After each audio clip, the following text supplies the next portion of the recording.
बंगाल के लिए बस थोड़ी देर में बीजेपी जारी करेगी अपना घोषणा पत्र। टीएमसी सांसद और शुभेंदु के पिता बीजेपी में शामिल। अमित शाह की सभा में हुआ औपचारिक ऐलान।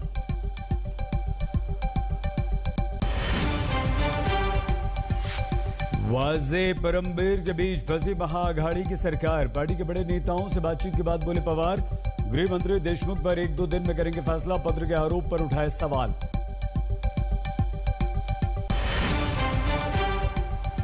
परमबीर के पत्र को बीजेपी ने बनाया हथियार, बोले फडणवीस पूरा सच नहीं बोल रहे शरद पवार। रविशंकर प्रसाद के सवाल, एनसीपी चीफ को क्यों रिपोर्ट कर रहे थे police commissioner.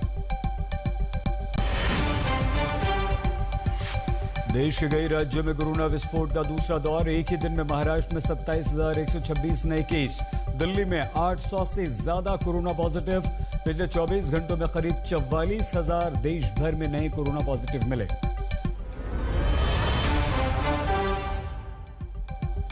Presented by Patanjali गाय का देशी घी खाएं, मिलावट के जहर से अपने मासूम बच्चों व परिवार को बचाएं।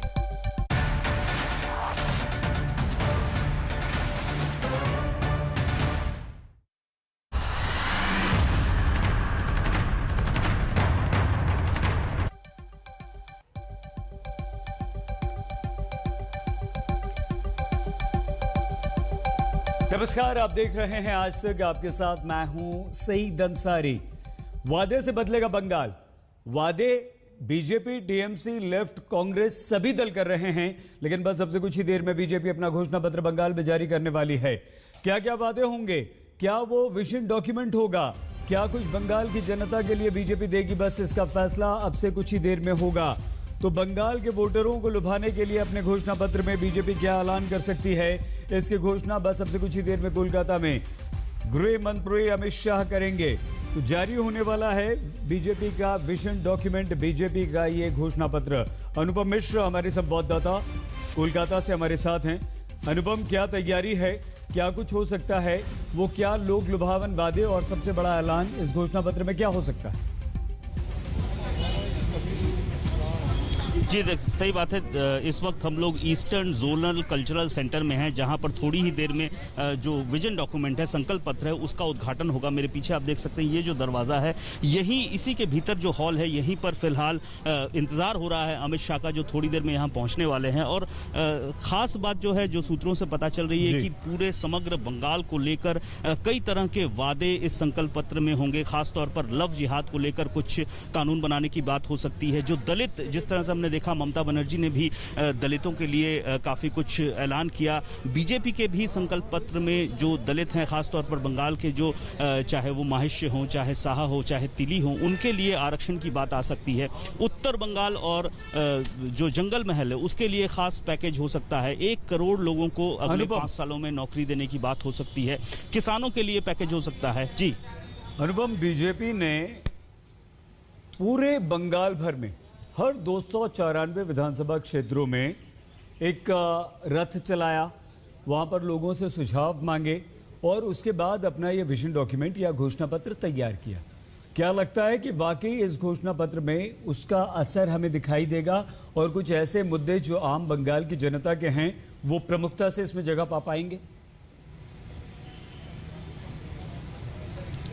जी बिल्कुल। बीजेपी ने जब वो रथ चलाया था तो प्रत्येक सिर्फ 294 लोकसभा क्षेत्रों में नहीं, इसके अलावा लोगों से अलग अलग राय मांगी गई। जो बूथ हैं वहां पर लोगों से राय मांगी गई। कुछ जो जिस तरह से डाक टिकट, डाक का इंतजाम होता है, उस तरह से ऑनलाइन भी मांगा गया, डाक के जरिए मांगा गया। तो काफी कुछ इंतजाम किए थे बीजेपी ने कि ताकि जो 294 लोकसभा विधानसभा क्षेत्रों में रहने वाले लोग हैं, उनके सबके सुझाव वो ले सके। इसके अलावा पार्टी के जो स्थानीय नेता हैं, उनसे राय ली गई है। तो इन सबको लेकर ही तैयार किया गया। तो समग्र रूप से हर वर्ग के लिए जो हमें सूचना मिल रही है, कुछ न कुछ इस घोषणा पत्र में रहेगा। काफी लंबा चौड़ा घोषणा।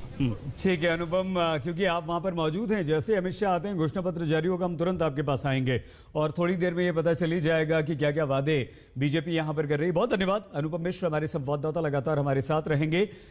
बहुत सारे मेहमान भी इस वक्त विभिन्न राजनीतिक दलों के हमारे साथ जुड़ चुके हैं। हम उनसे भी आपका परिचय करवा देंगे, मिलवा देंगे, उनसे चर्चा करेंगे। लेकिन बांकुरा में अब से कुछ देर पहले प्रधानमंत्री नरेंद्र मोदी जमकर गरजे हैं और एक महत्वपूर्ण बात प्रधानमंत्री नरेंद्र मोदी ने यह कही कि बीजेपी स्कीम पर चलती है, बीजेपी स्कीम्स यानी कि योजनाएं बनाती है और टीएमसी जो है वो स्कैम करती है। ममता बनर्जी को आड़े हाथों लिया है प्रधानमंत्री नरेंद्र मोदी ने। आपको सुनवाते हैं जल्दी से किस तरह से एक के बाद एक टीएमसी पर, ममता पर पीएम मोदी ने लगाए आरोप। दीदी, ओ दीदी,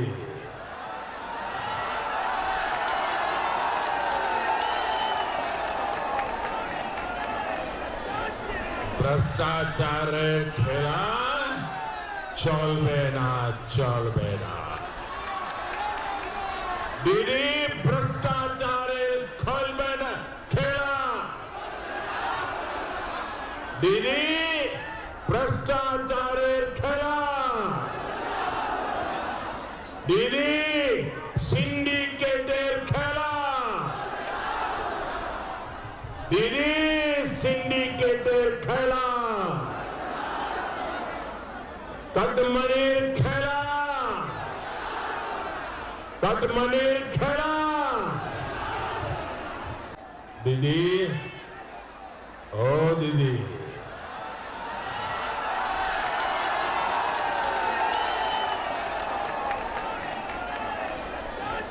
भ्रष्टाचार खेला चलबे ना, चलबे ना। आप बोलेंगे मेरे साथ? आप सब बोलेंगे? आपको बोलना है चलबे ना, चलबे ना। दीदी, भ्रष्टाचार खेला। दीदी, भ्रष्टाचार खेलबे ना, खेला। दीदी, भ्रष्टाचार खेला। दीदी, सिंडिकेटर खेला। दीदी, सिंडिकेटर खेला। कटमनीर खेला। कटमनीर खेला। और जब भाजपा आएगी तो क्या होगा? भाजपा जब आएगी, माয়ের पूजा होवे, माटिर तिलक होवे, मानुषेर सम्मान होवे। आप सभी इतनी बड़ी संख्या में बीजेपी को आशीर्वाद देने आए हैं। बांकुड़ा की ये तस्वीर साक्षी है कि बंगाल के लोगों ने ठान लिया है 2 मई दीदी जाच्छे। 2 मई दीदी जाच्छे। औषध परिवर्तन আছে। औषध परिवर्तन আছে।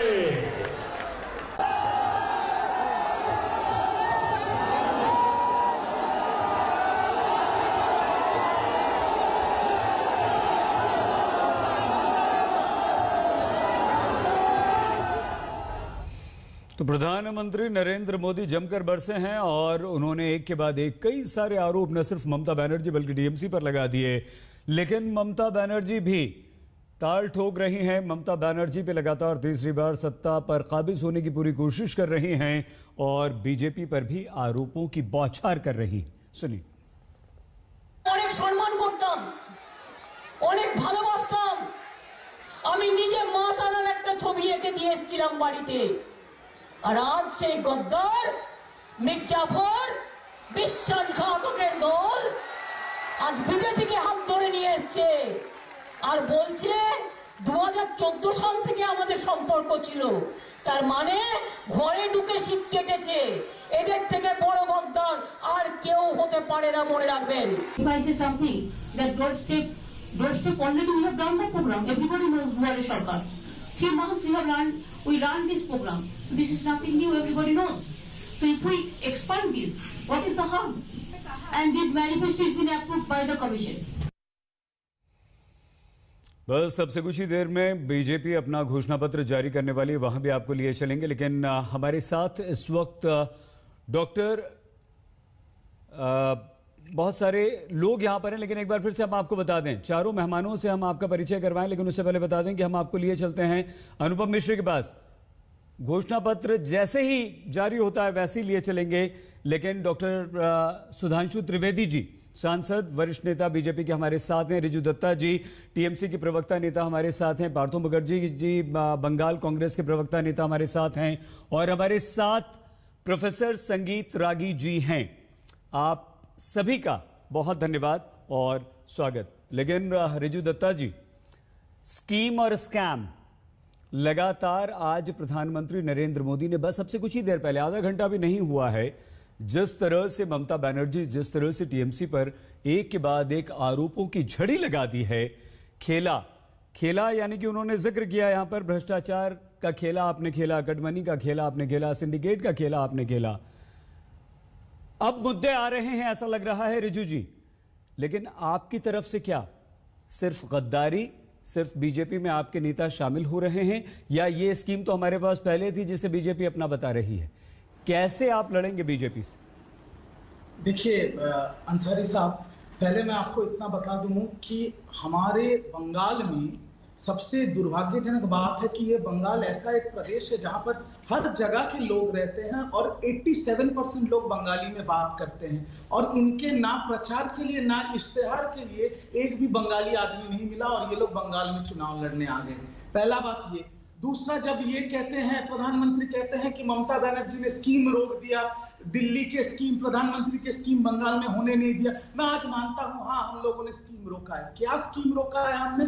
पहला, प्रधानमंत्री नफरत फैलाओ स्कीम। दूसरा, प्रधानमंत्री गरीब और किसानों को मारो योजना। और तीसरा, प्रधानमंत्री पागल बनाओ योजना। ये जो दिल्ली से बैठ के, दिल्ली से यहाँ पर कैंपेनिंग करके आके झूठ बोल बोल के बंगाल की मासूम जनता को ये लोग जो झांसे में लेने की कोशिश करे, इसको दीदी अकेली डट के खड़ी होकर रोक रही है। और हमने जो विकास किया है वो तो एकमात्र। हाँ बोलिए रिजू जी, अगर ये सब कुछ है, आपने वाकई इतना काम किया है, आपने बंगाल की जनता को उसकी मूलभूत सुविधाएं अगर दी हैं ममता दीदी ने और आपकी टीएमसी ने, तो फिर डरने की क्या जरूरत है? और इससे क्या गलत संदेश नहीं जाता रिजू जी कि भाई एक बाहर का व्यक्ति, अरे ये पूरा देश आपका हमारा सबका है ना भैया, बाहर के बीजेपी वाले बाहर के कैसे हो गए? जो बांग्ला नहीं बोलता, रिजू जी सुन तो लीजिए, पूरा समय आपको मिलेगा। आ रहे हैं डॉक्टर साहब, डॉक्टर त्रिवेदी आ रहे हैं आपके पास। रिजू जी, ये कैसे आप, चलिए बंगाल की जनता को आपने बोल भी दिया कि बीजेपी वाले बांग्ला नहीं जानते, बंगाल के बाहर के लोग हैं, लेकिन देश के तमाम दूसरे राज्यों में क्या संदेश जाएगा? आप ये देश में कैसी बात कर रहे हैं, बाहरी और अंदर वाले की? रिजू जी, मैं इसका एकदम सीधा जवाब आपको दे रहा हूं। हम जब इनको टूरिस्ट गैंग बोलते हैं, बाहरी बोलते हैं, हम सिर्फ इनको भाषा के तौर पे नहीं बोलते हैं, हम इनको इसलिए बाहरी बोलते हैं क्योंकि ये बंगाल सिर्फ आते हैं पॉलिटिकल मौसम में, और इनको बंगाल से कोई लेना देना नहीं, ना बंगाल की संस्कृति, ना बंगाल की जनता, ना बंगाल का कुछ जानते। ये सिर्फ जानते हैं तो तोड़ना, लोगों को तोड़ना, क्या कौन क्या पहन रहा है, कौन क्या खा रहा है, कौन किससे प्यार कर रहा है, और कौन क्या भाषा में बात कर रहा है। तो ये लिंग्विस्टिक डिवाइड नहीं है साहब। जो लोग दिल्ली से घूमने बंगाल में आते हैं सिर्फ इलेक्शन के मौसम में, हम उनको बाहरी कह रहे हैं। ये भाषा से, ना कपड़े से, ना खाने से, ना रुचि से इसका कोई लेन देन है। मैं आपके चैनल पे ये चीज एकदम क्लियर कर देना चाहता हूं। डॉक्टर सुधांशु त्रिवेदी, डॉक्टर साहब, ये बाहरी वाला मुद्दा तो खैर पहले दिन से टीएमसी की तरफ से आ रहा है, लेकिन जो अब आप पर रिजू दत्ता और ममता बनर्जी भी आरोप लगा रहे हैं कि आप तोड़ने यहां पर आ रहे हैं, आप नफरत फैलाने यहां पर आ रहे हैं, आपको लगता है कि बंगाल की जनता को बीजेपी और आपके तमाम स्टार प्रचारक जो एक आक्रामक चुनाव प्रचार कर रहे हैं, लोगों के बीच जा रहे हैं, समझा पाएंगे कि हम आपके भले के लिए आ रहे हैं? हम टीएमसी की ये जो तमाम आज खेला का जवाब जो पीएम मोदी ने दिया है, वो क्या बंगाल की जनता को आप समझा पाएंगे? डॉक्टर त्रिवेदी, देखिए सईद जी, वर्तमान पश्चिम बंगाल की विधानसभा में 294 में सिर्फ हमारी 3 सीटें हैं। इसके बावजूद अगर मुकाबला हमसे है, और ये तीनों पार्टियां, सत्ताधारी तृणमूल और मुख्य विपक्षी दल कांग्रेस और कम्युनिस्ट, 3 विधायकों वाली पार्टी के खिलाफ तीनों हैं, तो समझ जाइए तभी हो सकता है जन समर्थन हमारे पक्ष में दिखाई पड़ रहा है। लोकसभा में उसकी झलक दिखी है और आगे आप देखिएगा जो ट्रेलर 2019 में था वो फुल फ्लेजेड रिलीज होगा 2021 में। यानी जनता ने ट्रेलर दिखाया था, अब की फुल मूवी दिखाएगी। हाँ, जो बाहरी वाली बात कही तो मैं पूछना चाहता हूं रिजू जी, आपकी सांसद जाकर रिसीव करती हैं किसको? राकेश टिकैत जी, पंजाब के रज्जोवाल जी, अतुल अंजान जी, योगेंद्र यादव जी। ये कितने बंगाली हैं, कितने बंगाली बोल पाते हैं? पलक पावड़े बिछाकर उनका स्वागत। और वो बाहरी नजर नहीं आ रहे जिसके लिए 2005-6 में ममता बनर्जी जी लोकसभा अध्यक्ष के ऊपर फाइल फेंक रही थी। यानी बांग्लादेशी घुसपैठिए नजर नहीं आते, रोहिंग्या बाहरी नजर नहीं आते, और वह लोग बाहरी नजर आते हैं। सईद जी, मैं ये बात पहले भी कह चुका हूं, फिर रिपीट कर रहा हूं। भारत की राजनीति में 3 ही राष्ट्रीय दल हैं, कांग्रेस, भाजपा और कम्युनिस्ट पार्टी। कांग्रेस किसके द्वारा स्थापित थी? एक अंग्रेज अधिकारी ए ह्यूम के द्वारा स्थापित गुलामी के कालखंड में। कम्युनिस्ट पार्टी वो तो एक इंटरनेशनल पार्टी की इंडियन ब्रांच है, 1925 में स्थापित। हम एकमात्र पार्टी हैं जो स्वतंत्र भारत में और पश्चिम बंगाल के सपूत डॉक्टर श्यामा प्रसाद मुखर्जी के द्वारा स्थापित, जिन्होंने कश्मीर में जाके बलिदान दिया था देश की एकता के लिए, स्वतंत्र भारत के पहले राजनीतिक बलिदानी। तो भाई संस्थापना की दृष्टि से मूल जड़, तृण और मूल से देखेंगे तो हम ही असली बंगाली पार्टी है मान्यवर। आप भी तो, आपका तृण और मूल तो मूलतः कांग्रेस में था जो अंग्रेजों के जमाने की पार्टी थी। इसलिए मैं कह रहा हूं अंदरूनी बाहरी। और एक वाक्य सिर्फ कह दूं, जहां से वंदे मातरम जनगण मन निकला, जहां स्वतंत्र भारत की पहली सरकार, आजाद हिंद फौज की सरकार 1943 में सुभाष चंद्र बोस की बात जिम्मेदारी से कह रहा हूं, किसी को चाहे वो लगे, वो निकली, जहां से विश्व जी एक वाक्य पूरा कर दूं? हाँ, वाक्य पूरा कर लीजिए, वाक्य पूरा कर लीजिए।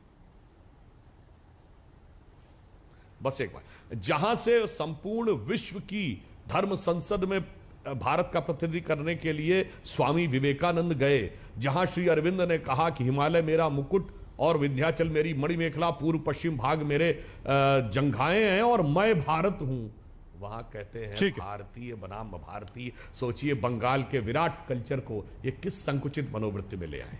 ठीक है सुधांशु जी। रिजू जी, जवाब देने का मौका आपको जरूर मिलेगा, लेकिन पार्था जी और प्रोफेसर रागी से एक रिएक्शन ले लें, उसके बाद आते हैं, क्योंकि आप पहले वाक्य से ही डॉक्टर त्रिवेदी के आप जवाब देना चाह रहे थे। पार्था मुखर्जी जी, आप वो लेफ्ट जो 35 साल से बंगाल की सत्ता पर तक काबिज रही, वो कांग्रेस जो अब उस लेफ्ट के साथ चल रही है, और दूसरे आपने दलों को भी साथ ले लिया, छोटे मोटे जो थे वहां के, उसके बावजूद अगर लड़ाई और मुकाबला नजर आता है पार्था जी, तो वो मुकाबला सीधे सीधे बीजेपी से नजर आता है, और ममता बनर्जी सीधे सीधे बीजेपी को निशाने पर लेती हैं, बीजेपी से के खिलाफ बोलती हैं।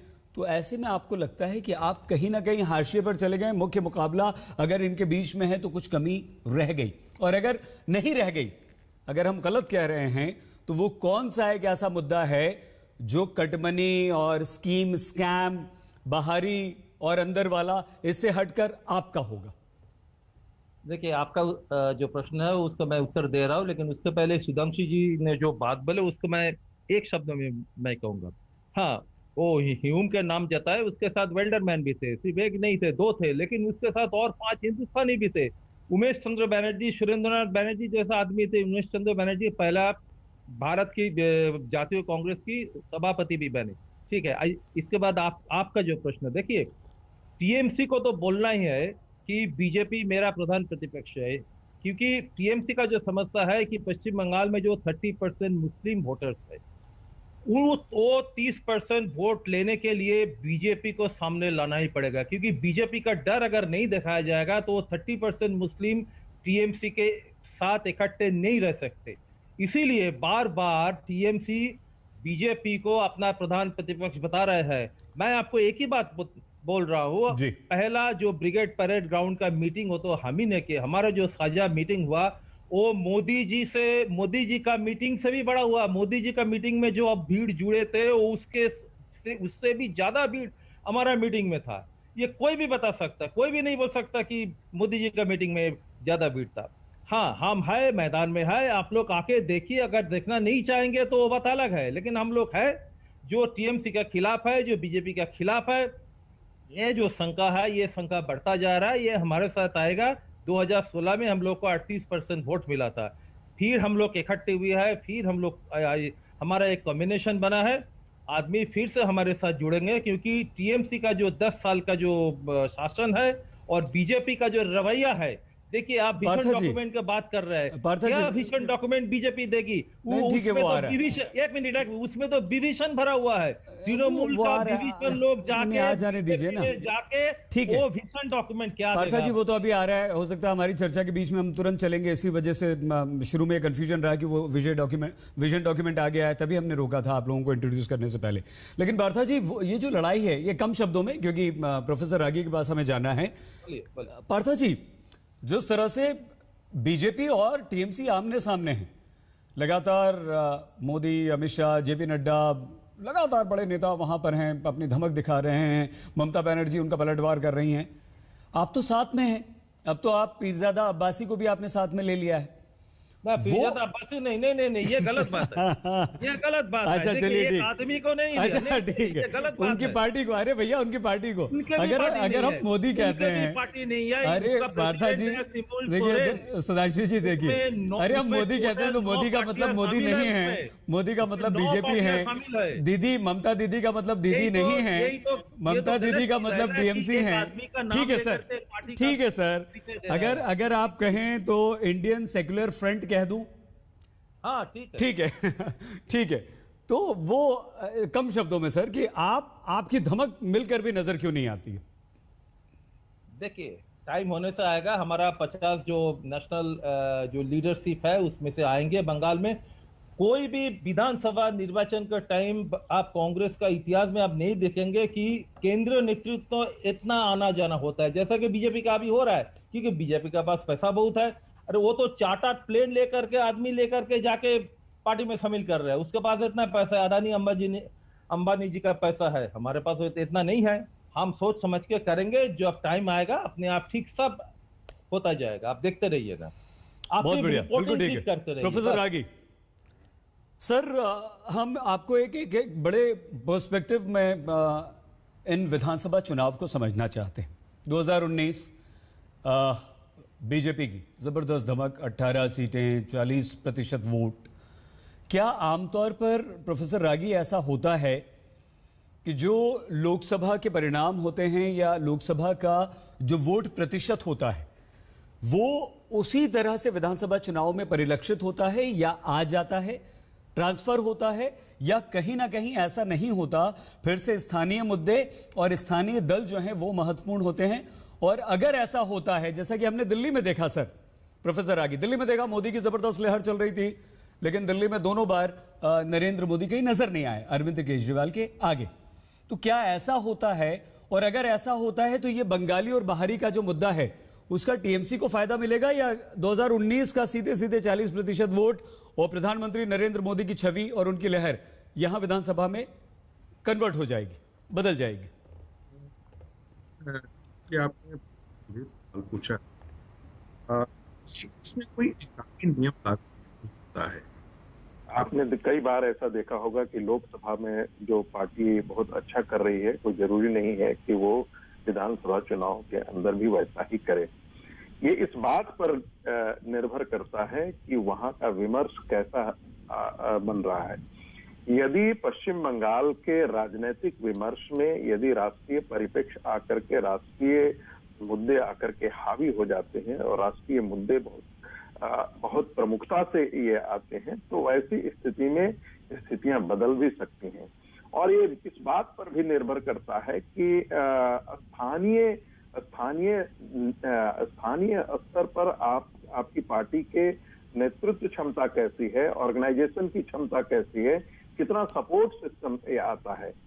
जहां तक आपने एक चीज सवाल पूछा था और कांग्रेस की बात कर रही थी, हम लोग उसको एक डुवर्जर फार्मूला बोलते हैं। जो पार्टी बार बार तीसरे नंबर पर आती है, चौथे नंबर पर आती है, इलेक्टोरेट्स उसे वोट देना बंद कर जाते हैं और धीरे धीरे वो पार्टियां खत्म हो जाती हैं। कांग्रेस और सीपीएम के लेकर के यही फॉर्मूला, यही जो थियरी है जो पूरी दुनिया में एस्टैब्लिश्ड है। ऐसी स्थिति में मुझे ऐसा लगता है कि कांग्रेस और उसके बीच में यही खत्म होने की बात है। हाँ, यदि मुसलमानों का वोट यदि कांग्रेस के पक्ष में बहुत जाता है या सीपीएम के पक्ष में जाता है, जिसकी संभावनाएं हैं, मुझे ऐसा लगता है कि वो सीपीएम के पक्ष। सर, हम यही जानना चाहते थे प्रोफेसर रागी, तो ये जो पार्था जी ने बहुत महत्वपूर्ण सवाल उठाया था कि 30% वोट के लिए लड़ रही है यहाँ पर टीएमसी ममता, लेकिन जल्दी से आते हैं अनुपम के पास कोई खबर है। अनुपम, क्या जानकारी है घोषणा पत्र की? अमित शाह आ गए हैं क्या? जी देखिए, बस थोड़ी देर में अमित शाह आने वाले हैं और तैयारियां पूरी हो चुकी हैं। घोषणा पत्र में कुछ खास बातें जो रहने वाली हैं वो मैं आपको बता दूं। एक तो जो राजनीतिक हत्याएं हुई हैं तो उनके जो परिवार हैं उनको पुनर्वास देने की एक योजना इसमें आ सकती है जो सुनने में आ रहा है। दूसरा, जैसा कि मैंने पहले कहा, जो ममता बनर्जी ने जो दलितों के लिए कहा था, खासतौर पर माहिश, तीली, साहा जो कैटेगरीज हैं उनको ओबीसी में लाने की जो बात कही थी, उसके बारे में भी बीजेपी के जो विजन डॉक्यूमेंट है, संकल्प पत्र है, उसमें कुछ न कुछ 5 बजे का समय था घोषणा पत्र का। काफी वक्त हो गया है, अभी 5:30 बजने वाले हैं, 22 हो गया है। जी देखिए, सुबह से ही जो कार्यक्रम अमित शाह के चल रहे हैं उसमें थोड़ी देरी हुई है। जब अमित शाह एग्रा में पहुंचे सभा करने में, वहां पे भी जो शेड्यूल्ड समय था उससे थोड़ा लेट पहुंचे। इसके बाद उनको मेचता जाना था, उसके बाद यहां आना है, तो सुबह से ही जो कार्यक्रम है थोड़ा लेट चल रहे हैं, थोड़ा देरी से चल रहे हैं, इसी वजह से थोड़ी देरी हो रही है। सही, ठीक है अनुपम, आते हैं हम यहाँ पर। तो ओबीसी में कुछ जातियों को शामिल करने की यहाँ पर घोषणा हो सकती है। महत्वपूर्ण बात अनुपम ने ये कही कि राजनीतिक हिंसा में मारे गए परिवारों के पुनर्वास, वहां नौकरी हो सकती है, घर हो सकता है, सब कुछ। तो हम लौटकर जैसे ही आते हैं हमारे पैनलिस्ट के सामने एक सवाल फिर से रखेंगे कि क्या बंगाल में इस बार मुस्लिम वोट बटेगा कांग्रेस, लेफ्ट और टीएमसी के बीच, या सीधे सीधे जाएगा टीएमसी के पास और उसका कुछ हिस्सा बीजेपी की तरफ भी? देखते रहिए आज तक।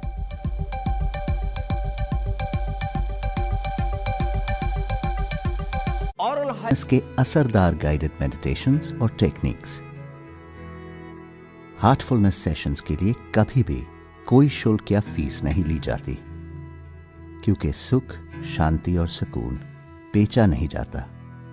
ये तो हर इंसान का हक है।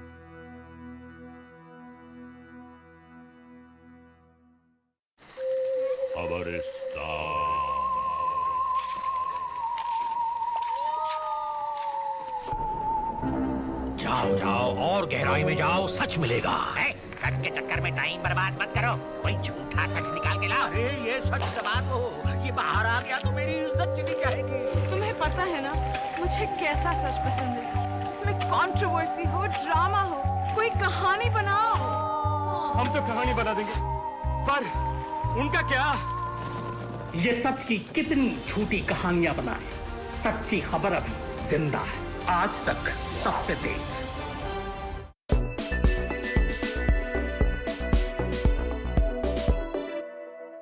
वैसे तो मार्केट में मैसेजिंग ऐप की कमी नहीं है, पर इजी टू यूज होने और बेहतरीन फीचर्स की वजह से दुनिया में सबसे ज्यादा व्हाट्सएप को पसंद किया जाता है। वैसे तो व्हाट्सएप को मैसेजिंग के लिए बनाया गया था, लेकिन इसका सबसे ज्यादा इस्तेमाल कॉलिंग के लिए अब हो रहा है, क्योंकि व्हाट्सएप से की गई कॉल काफी सेफ मानी जाती है। उसे कोई रिकॉर्ड नहीं कर सकता, जबकि नॉर्मल फोन कॉल को कोई भी आसानी से रिकॉर्ड कर सकता है। लेकिन आज आपको हम बताते हैं एक ऐसा तरीका जिससे आप आईफोन और एंड्रॉइड दोनों में ही व्हाट्सएप कॉल को रिकॉर्ड कर सकते हैं। एंड्रॉइड और आईफोन में व्हाट्सएप कॉल को रिकॉर्ड करने के तरीके अलग अलग हैं। दोनों ही तरीकों को हम आपको विस्तार से बताएंगे, जिसका इस्तेमाल कर कोई भी जरूरी व्हाट्सएप कॉल को रिकॉर्ड कर सकता है। बात करें अगर एंड्रॉइड फोन की, तो व्हाट्सएप को कॉल करने का तरीका थोड़ा सा अलग है। आपको सबसे पहले गूगल प्ले स्टोर से क्यूब कॉल रिकॉर्डर नाम का एक थर्ड पार्टी सॉफ्टवेयर डाउनलोड करना होगा। हालांकि ये सॉफ्टवेयर सभी एंड्रॉइड डिवाइस पर काम नहीं करता। इसके लिए आप अपने फोन पर इस सॉफ्टवेयर को डाउनलोड करके चेक कर सकते हैं कि ये आपके डिवाइस पर काम करता है या नहीं।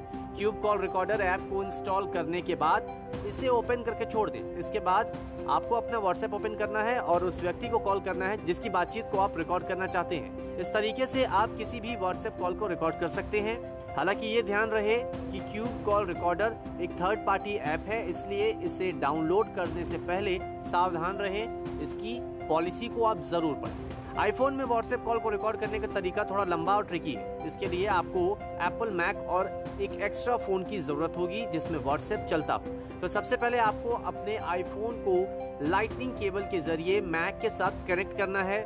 बता दें कि अगर आप पहली बार आईफोन को मैक से कनेक्ट कर रहे हैं तो आपको ट्रस्ट दिस कंप्यूटर के ऑप्शन पर क्लिक करना होगा। इसके बाद अपने मैक में क्विक टाइम को ओपन करना होगा, जहां आईफोन के ऑप्शन को सेलेक्ट कर रिकॉर्ड के बटन को प्रेस करना होगा। इसके बाद फाइल में जाकर न्यू ऑडियो रिकॉर्डिंग के ऑप्शन पर क्लिक करना है। इस प्रोसेस को पूरा करने के बाद अपने आईफोन से एक्स्ट्रा फोन पर व्हाट्सएप कॉल करना है।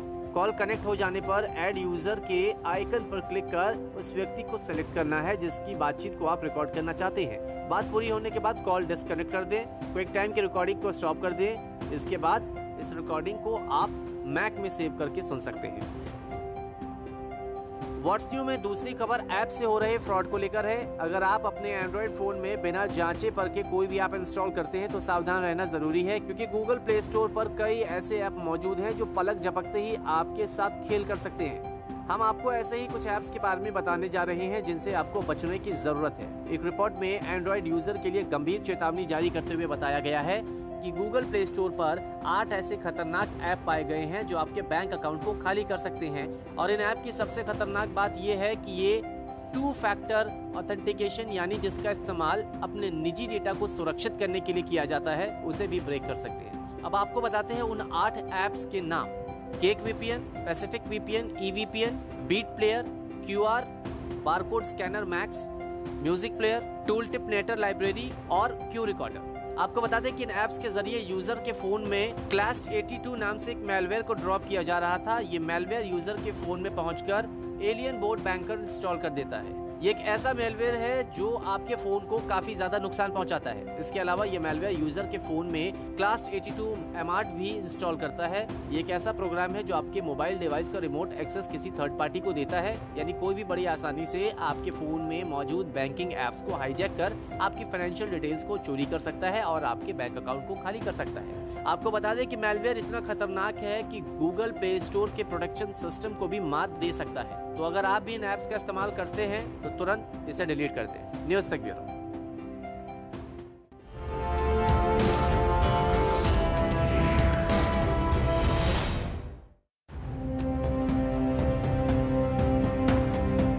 आज के वक्त में जरूरी चीजों में से एक हो गया है गूगल। अपने आसपास खाने की दुकान का पता लगाना हो या दुनिया के किसी कोने की खबर लेनी हो, हर काम के लिए गूगल पर लोग काफी ज्यादा डिपेंड हो गए हैं। गूगल का ज्यादा इस्तेमाल होने पर ऑनलाइन फ्रॉड के मामले भी तेजी से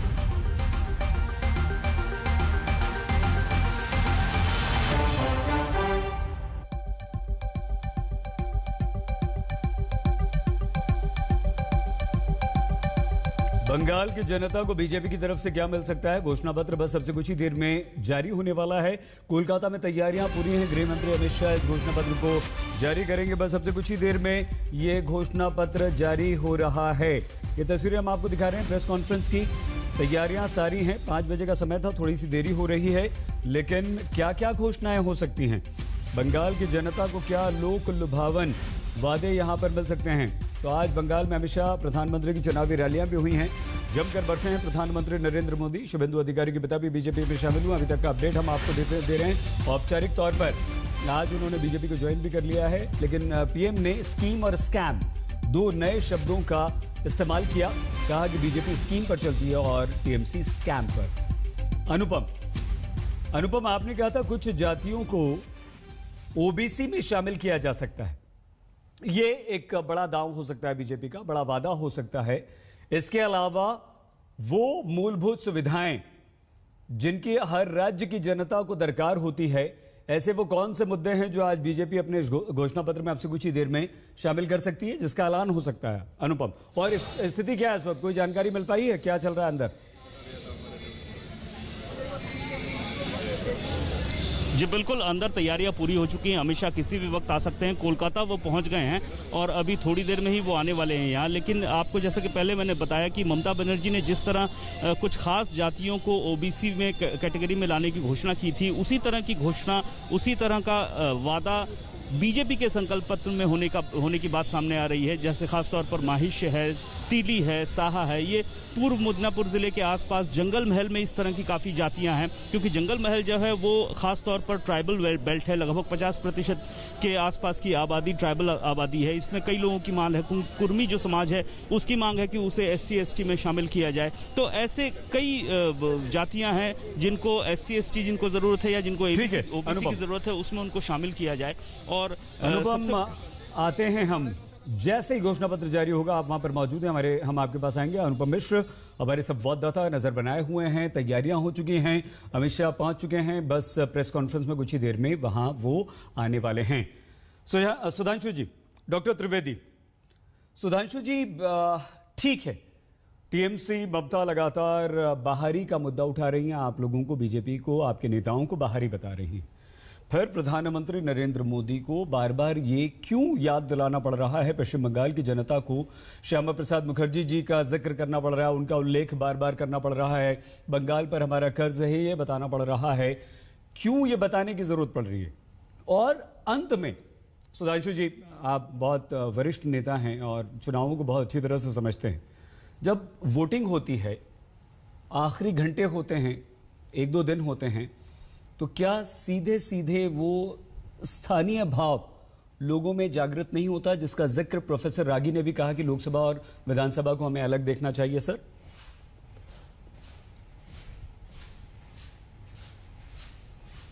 देखिए, निश्चित रूप से लोकसभा और विधानसभा तो थोड़े अलग होते ही हैं।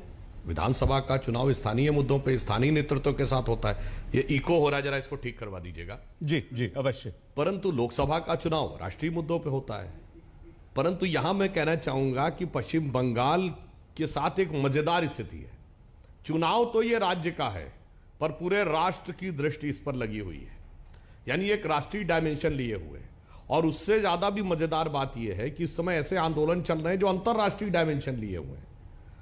और मैंने जैसा कि अभी बोला कि बाहर से आए हुए लोगों को लेकर देश के अंदर तो मतभेद पैदा किया जा रहा है, देश की सीमा से बाहर आए। अभी ममता जी मीर जाफर शब्द बोल रही थी। अरे मीर जाफर ने तो विदेशियों के साथ गठबंधन किया था सत्ता पाने के लिए, तो विदेशियों के दम पर कौन सत्ता प्राप्त करना चाह रहा? और अभी सईद जी, आपने जाने से पहले एक बात कही थी ना कि क्या मुस्लिम वोट के लिए ही दोनों आ रहे हैं। देखिए अभी पार्थो जी के मुंह से क्या निकला कि तृणमूल डरा रही है मुस्लिमों को, बीजेपी का डर दिखा रही है। और पार्थो जी की पार्टी यथा नाम तथा गुणा, रिजू दत्ता जी का नाम रिजू है, मतलब सीधा, उनका सीधा निशाना उस 30% वोट पे है।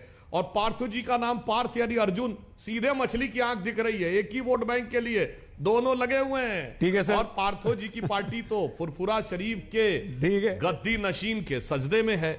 और एक वाक्य और कह दूं सईद जी सर, मजे की बात यह है कि लेफ्टिस्ट जो कहते हैं धर्म एक अफीम है, वो आकर मजहबी पार्टी से गठबंधन किए, यानी वो तो कह रहे बेचारे मैं तो अफीम भी खाने को तैयार हूं। आप लोगों ने कभी सुना होगा ना, एक लव ट्रायंगल होता है, तो एक लैला है, वो है मुस्लिम वोट, और दो मजनू खड़े हैं, कह रहे हैं बस तू मेरी तरफ देख, तू मेरी तरफ देख, दोनों में जवाबी कव्वाली चल रही है। छोटे मोटे मजनू तो आप भी हैं सर, दृष्टि तो आपकी भी है। कितने टिकट दिए हैं आपने? सोचिए, सबसे ज्यादा आपने टिकट दिए हैं इस बार, पहली बार शायद ऐसा हुआ होगा।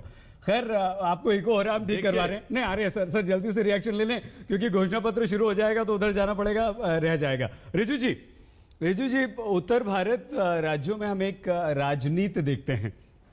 वो राजनीति होती है जातियों की, उनको लुभाने की, आरक्षण की।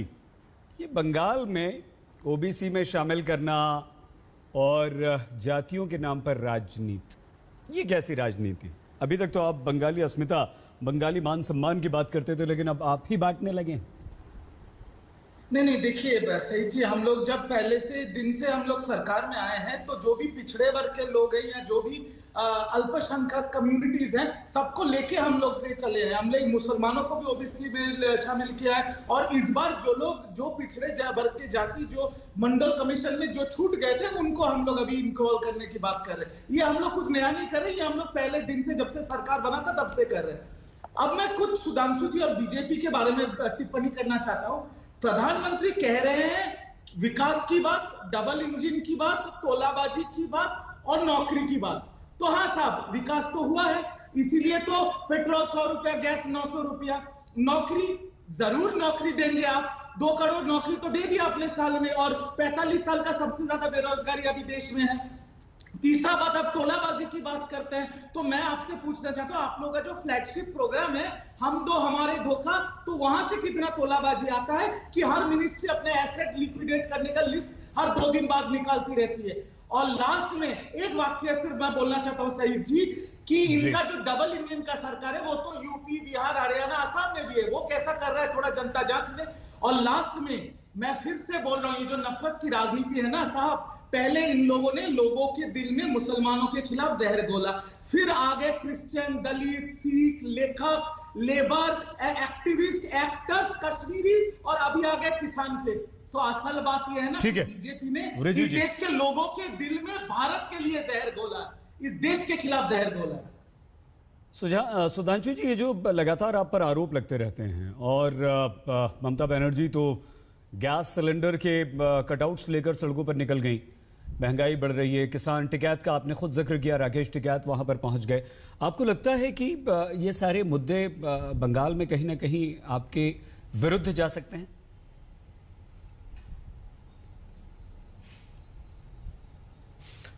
देखिए, अगर इन मुद्दों की यथार्थ देखें तो आज गैस की कीमत जितनी है 750-800, परंतु आप बताइए जरा दर्शकों से मैं कहूंगा, जाइए जनवरी 2014 में कितनी गैस की कीमत थी, देख लीजिए 2013 के एंड और 14 के शुरू में 1200-1300 रुपए का था नॉन सब्सिडी का सिलेंडर।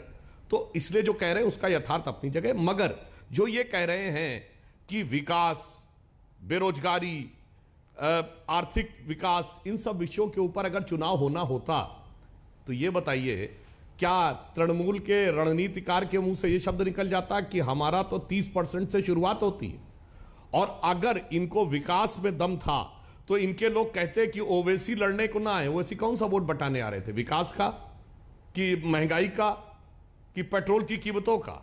और जो लेफ्ट और कांग्रेस आईएसएफ के साथ गठबंधन कर रही है, कांग्रेस ने असम में बदरुद्दीन अजमल से गठबंधन कर रखा है, केरल में मुस्लिम लीग से। अब बताइए सईद जी, ये विकास के लिए कर रखा है क्या? अरे भाई, आप कितने भी चेहरे बदल के आ जाइए, मगर आपकी हकीकत छुप नहीं सकती। एक लाइन में कहना चाहूंगा सईद जी सर, कि सच जरा सा घटे या बढ़े तो सच सच न रहे, मगर झूठ की तो कोई इंतहा नहीं। लाख चेहरे बदल के खड़ा हो जाऊं मैं, मगर ये आईना कमबख्त झूठ बोलता ही नहीं। बिल्कुल ठीक है, बहुत बढ़िया सब। पार्था जी आपके पास आ रहे हैं, लेकिन क्योंकि रिजू जी और डॉक्टर त्रिवेदी ने दोनों ने एक ऐसा सवाल उठा दिया है कि उस पर हमें एक विश्लेषण की आवश्यकता पड़ रही है, तुरंत आपके पास आएंगे। प्रोफेसर रागी, अगर ममता बनर्जी ये कहती हैं लेफ्ट के कार्यकर्ताओं से, लेफ्ट के समर्थकों से, कि आपको बीजेपी को हराना है, अगर आप अपना वोट कांग्रेस को देते हैं, अगर आप अपना वोट लेफ्ट को देते हैं, लेफ्ट के होते हुए भी, उनके समर्थक होते हुए भी, तो वो वेस्ट हो जाएगा, उसे बर्बाद मत कीजिए, टीएमसी को दे दीजिए। तो क्या कहीं ना कहीं ये वही 30% मुसलमान वोट है सर, प्रोफेसर रागी, जिसका डर अब टीएमसी को बहुत ज्यादा सता रहा है, या ये कैसी रणनीति है? देखिए, मुझे लगता है कि ये बहुत साफ है, जिसकी तरफ सुधांशु जी ने भी इशारा किया था। तृणमूल कांग्रेस को पिछली दफा 2019 के चुनाव में 70% मुसलमानों का वोट मिला था, और ये देश का डेटा से की मैं बात कर रहा हूँ, और हिंदुओं का वोट जो है वो भारतीय जनता पार्टी को 57% मिला था। यानी कि एक अजीब ढंग का एक पोलराइजेशन दोनों के वोटों में हुआ है जी। और भारतीय जनता पार्टी के पक्ष में हिंदुओं का जो उछाल है वो 36% के आसपास है, और 2014 के मुकाबले तृणमूल के पक्ष में मुसलमानों के वोटों का प्रतिशत लगभग 30% के आसपास है। तो ये इसमें कोई इसके दो निष्कर्ष निकलते हैं कि हिंदुओं को ऐसा लगा है कि उनके हितों की रक्षा जो है वो भारतीय जनता पार्टी कर सकती है, और मुसलमानों को ऐसा लगता है कि तृणमूल कांग्रेस उनके लिए बेहतर विकल्प है सीपीएम से, जहां से वो टक्कर के आ रहे हैं। लेकिन सीएए के मुद्दे पर जिस प्रकार से कांग्रेस पार्टी ने एग्रेसिव स्टैंड लिया है, उससे मुझे ऐसा लगता है कि मुसलमानों में कहीं न कहीं ये बात गई है कि हमको कांग्रेस को दरकिनार नहीं करना चाहिए, और हो सकता है कि कांग्रेस के पक्ष में मुसलमानों का वोट पड़े। मैं बस इसमें एक दूसरी चीज जोड़ देना चाहता हूं कि मैं वो बात अधूरी रह गई थी कि देखिए, बंगाल के चुनाव में राष्ट्रीय विमर्श बहुत जोर से हावी हुए। बंगाल की अस्मिता कोई मामूली बात नहीं है, वहां की बात नहीं है। अस्मिता की लड़ाई बहुत बड़ी होती है, बांग्लादेशियों की बात बहुत बड़ी हो जाती है जी। बंगाल के अब एक रामायण में एक पंक्ति है, नवने नीच के अति दुखदाई।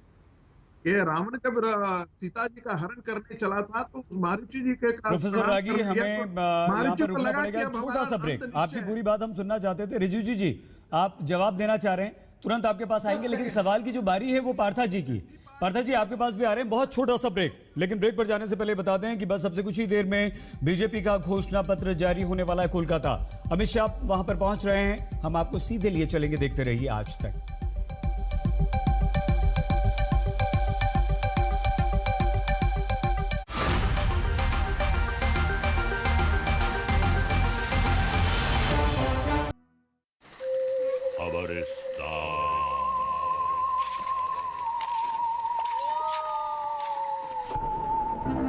जाओ जाओ और गहराई में जाओ, सच मिलेगा।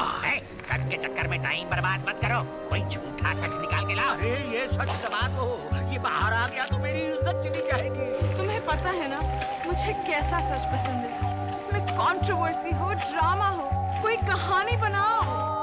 हम तो कहानी बना देंगे, पर उनका क्या? ये सच की कितनी झूठी कहानियां बनाए, सच्ची खबर अभी जिंदा है, आज तक सबसे तेज।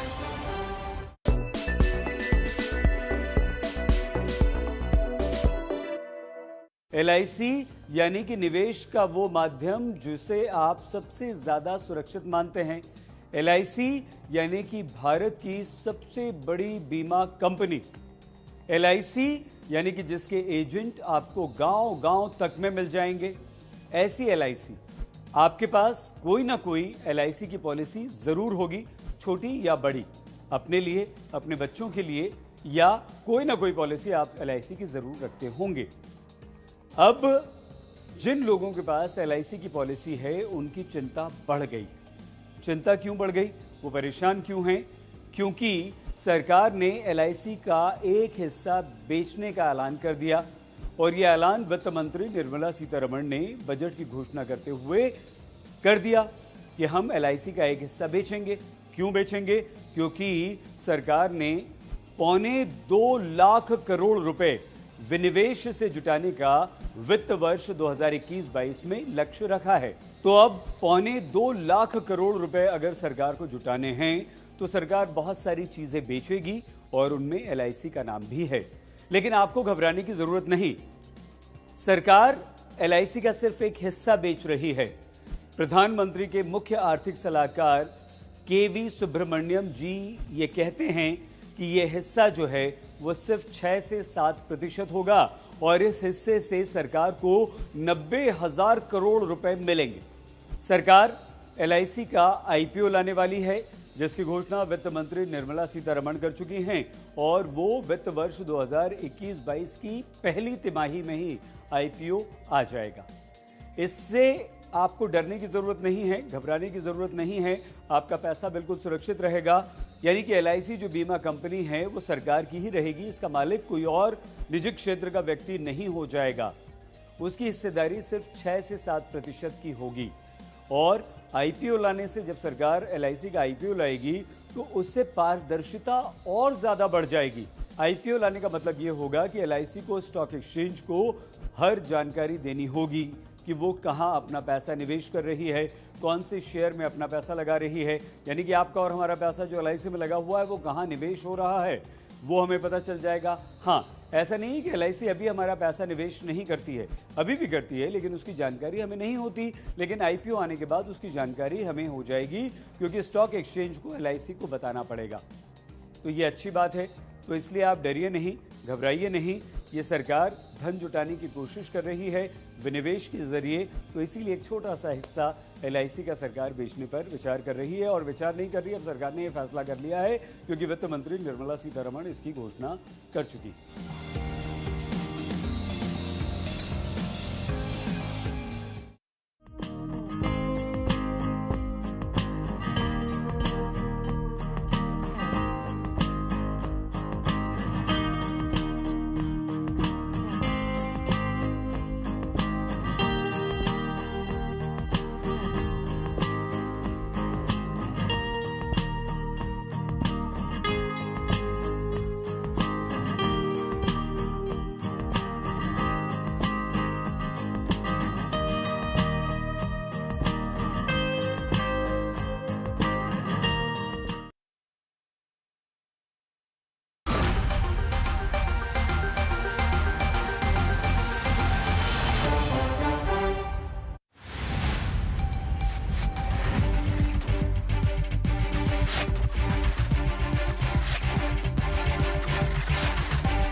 was presented by पतंजलि दंत कांति ओरल हाइजीन में देश।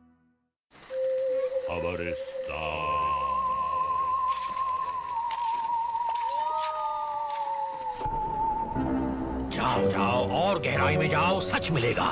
सच के चक्कर में टाइम बर्बाद मत करो, कोई झूठा सच निकाल के लाओ। अरे ये सच सबात हो, ये बाहर आ गया तो मेरी इज्जत चली जाएगी। तुम्हें पता है ना मुझे कैसा सच पसंद है, जिसमें कंट्रोवर्सी हो, ड्रामा हो, कोई कहानी बनाओ। हम तो कहानी बना देंगे, पर उनका क्या? ये सच की कितनी झूठी कहानियां बनाए, सच्ची खबर अभी जिंदा है, आज तक सबसे तेज।